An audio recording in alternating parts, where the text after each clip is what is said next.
Hello everyone, welcome to our channel guys. यहाँ पे Bharat petroleum corporation limited का एक रिक्रूटमेंट नोटिफिकेशन जारी किया गया है बीपीसीएल के द्वारा। आज हम इसी नोटिफिकेशन के बारे में अपडेट लेकर के आप सभी के सामने आए हैं। जानेंगे हर एक चीज़ के बारे में, क्या है एजुकेशनल क्वालिफिकेशन, क्या रखी गई है एज क्राइटेरिया, किस तरीके का एक्सपीरियंस की डिमांड की गई है, क्या एक्सपीरियंस है या नहीं है, इन सारी चीज़ों के बारे में आपसे बात करेंगे। लेकिन आगे बढ़ने से पहले मैं बताना चाहूँगा कि अगर आपने अभी तक चैनल को सब्सक्राइब नहीं किया है तो फटाफट चैनल को सब्सक्राइब करें, वीडियो को लाइक शेयर जरूर करें। ओके गाइस, तो चलते हैं ऑफिशियल नोटिफिकेशन की तरफ और जानते हैं कि इस रिक्रूटमेंट के लिए किस तरीके का रिक्वायरमेंट रखी गई है ऑर्गेनाइजेशन के द्वारा। ओके, सबसे पहले देखेंगे हम यहाँ पे कि कौन कौन से पोस्ट हैं, किस किस तरीके का यहाँ पे रिक्वायरमेंट है। सबसे पहला है recruitment of junior executive operation and junior executive accounts, clear रहेगा। नेक्स्ट आता है हमारे पास इंपॉर्टेंट डेट्स की बात, तो गाइस ध्यान रखेंगे यहाँ पर इंपॉर्टेंट डेट्स में 23 जुलाई से आपका एप्लीकेशन प्रोसेस स्टार्ट हो गया है। लास्ट डेट रखा गया है 8 अगस्त को, 8 अगस्त को लास्ट डेट रखा गया है। उसके बाद आता है हमारा एज क्राइटेरिया, तो ध्यान रखेंगे जूनियर एग्जीक्यूटिव ऑपरेशन की अगर हम बात करें तो जनरल के लिए यहाँ पे 30 और 32 रखा गया है। अगर हम बात करते हैं यहाँ पे तो 30 रखा गया है इंजीनियरिंग ग्रेजुएट के लिए और 32 रखा गया है डिप्लोमा के बाद जिसने इंजीनियरिंग किया है उसके लिए। ध्यान रखिएगा, total work experience 4 years for engineering graduate and 8 years for diploma engineer, clear रहेगा। नेक्स्ट आता है जूनियर एग्जीक्यूटिव अकाउंट, तो अकाउंट्स में अगर आप ध्यान रखेंगे तो मिनिमम एज 30 रखा गया है, मैक्सिमम एज यहाँ पर 35 कर दिया गया है। अब क्या रिक्वायरमेंट है तो ध्यान रखें, इंटर सीए में या ग्रेजुएशन, इन सब के साथ ग्रेजुएशन आपका होना चाहिए, साथ ही साथ 5 इयर्स का रिलेवेंट एक्सपीरियंस रिक्वायर्ड है। नेक्स्ट हमारे पास आता है कि क्या है यहाँ पे क्वालिफिकेशन, तो गाइस ध्यान रखिएगा, अगर हम बात करें ऑपरेशन पोस्ट के लिए तो ऑपरेशन पोस्ट के लिए यहाँ पे डिप्लोमा इन इंजीनियरिंग के साथ साथ आपको 3 इयर्स का बीई बीटेक रिक्वायर्ड है, अदरवाइज 4 इयर्स का बीई बीटेक रिक्वायर्ड है। किसमें? सिविल में, केमिकल में, इलेक्ट्रिकल में, मैकेनिकल में, ये सारे इंस्ट्रूमेंटेशन में, इलेक्ट्रॉनिक्स में, ये सारे पोस्ट अलग अलग रखे गए, क्लियर रहेगा। नेक्स्ट आता है कि यहाँ पर एप्लीकेशन के साथ साथ डिप्लोमा वालों का एक्सपीरियंस कैसा रहेगा, तो ध्यान रखिएगा गाइस, डिप्लोमा वालों के लिए 5 इयर्स का एक्सपीरियंस अगर हम बात करें तो 5 इयर्स में एक्सपीरियंस अगर आप देखिएगा तो मैनेजरियल और सुपरवाइजर रोल के साथ साथ 8 इयर्स का टोटल एक्सपीरियंस रखा गया है डिप्लोमा वालों के लिए, क्लियर रहेंगे। तो अब यहाँ पे आता है किस किस डिपार्टमेंट में, तो पीओएल टर्मिनल, डिपो में, इंस्टॉलेशन में, बॉटलिंग प्लांट में या फिर ग्रॉस कंट्री में, बल्क एलपीजी में, कॉमर्शियल एविएशन में, इन सारी चीजों का आपका डिप्लोमा वाले जितने भी स्टूडेंट हैं उनकी एक्सपीरियंस रिक्वायर्ड है।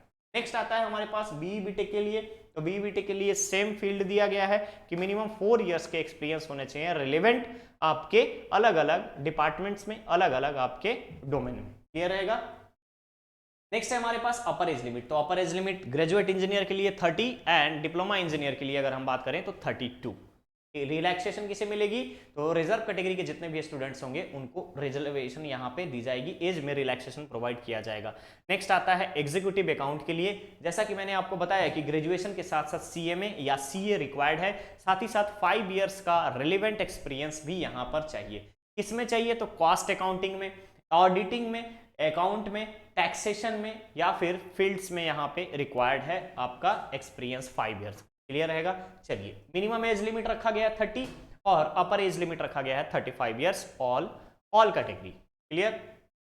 चलिए, नेक्स्ट आता है एप्लीकेशन प्रोसेस के बारे में, किस तरीके से अप्लाई करना है। तो सबसे पहले आप जाएंगे ऑफिशियल वेबसाइट पे www.bharatpetroleum.in पे, क्लियर रहेगा, यानी एचपीसीएल के ऑफिशियल वेबसाइट पे विजिट करके कैरियर में जाना है।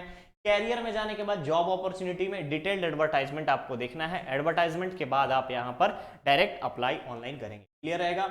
आपको डिफरेंट टाइप के प्रूफ अपलोड करने पड़ेंगे, यानी जैसे डेट ऑफ बर्थ का प्रूफ या फिर आपके इसेंशियल क्वालिफिकेशन का, इसेंशियल एक्सपीरियंस का, ये सारे प्रूफ आपको अपलोड करने, क्लियर। चलिए, नेक्स्ट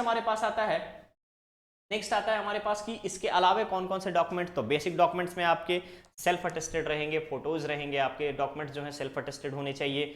उसके बाद आपका फोटोग्राफ होना चाहिए, रिलेवेंट अगर हम बात करें तो रिसेंट का फोटोग्राफ होना चाहिए, सिग्नेचर होनी चाहिए, ब्लैक पेन से सिग्नेचर, क्लियर रहेगा।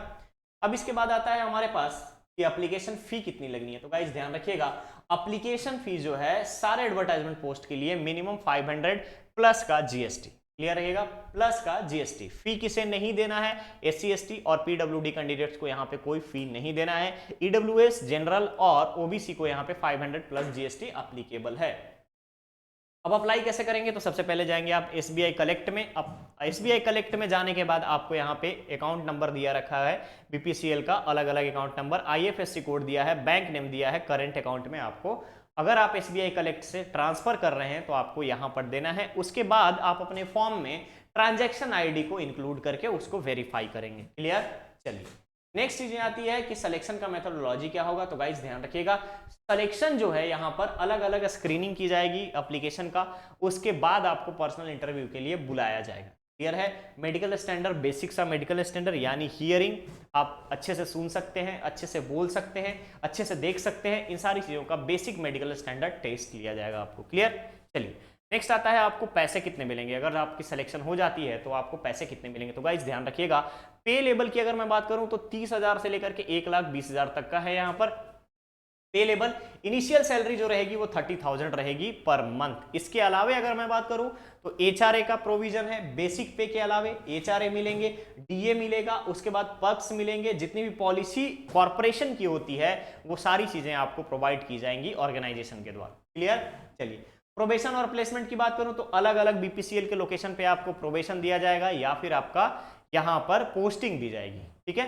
नेक्स्ट आता है आपके रिजर्वेशन के बारे में। तो रिजर्वेशन जो मैं ऑलरेडी बता रखा हूं कि गवर्नमेंट यानी कि सेंट्रल गवर्नमेंट ने PSU के लिए जो रिजर्वेशन का क्राइटेरिया बना रखा है एज रिलैक्सेशन में, वो सारी चीजें प्रोवाइड की जाएंगी रिजर्व कैटेगरी के स्टूडेंट्स को। चलिए नेक्स्ट हमारे पास अलग अलग तरीके का छोटी छोटी चीजें बताई गई है कि इकोनॉमिक वीकर सेक्शन को किस तरीके से रिजर्वेशन दिया जाएगा, SC ST कैंडिडेट को किस तरीके से दिया जाएगा, एज रिलैक्सेशन क्या होगा, इन सारी चीजों के बारे में। ओके, और दूसरी चीज सबसे इंपॉर्टेंट है कि आपका कोई भी अपियरिंग अगर कुछ ऐसा है, यानी कि आप कहीं पे जॉब कर रहे हैं तो वहां से NOC सर्टिफिकेशन आपका बहुत इंपॉर्टेंट होगा, यानी नॉन ऑब्जेक्शन सर्टिफिकेट आपका रिक्वायर्ड होगा अप्लाई करने से पहले। अप्लाई कहां करना है? ऑफिशियल वेबसाइट के द्वारा। नेक्स्ट आता है आपको डिफरेंट एलिजिबिलिटी क्राइटेरिया के बारे में। ट्रैवल अलाउंसेस कब मिलेंगे, कितने डिस्टेंस पे आप अगर ट्रैवल करते हो तो ट्रैवल अलाउंस दिया जाएगा, डियरनेस अलाउंस किस तरीके से पे होंगे, उन सारी चीजों के बारे में आपको यहाँ पे बताया गया है। क्लियर रहेगा? क्लियर रहेगा? तो अब यहाँ पे डिफरेंट चीजें आपको बताई गई हैं कि अगर कोई कॉन्फ्लिक्ट जनरेट होता है तो आप कॉन्फ्लिक्ट्स का निपटारा अगर हम बात करें तो ज्यूरिसडिक्शन रहेगी आपको कोर्ट जो ऑफ ज्यूरिसडिक्शन मुंबई का रहेगा। क्लियर रहेगा? यानी महाराष्ट्र हाई कोर्ट में। क्लियर?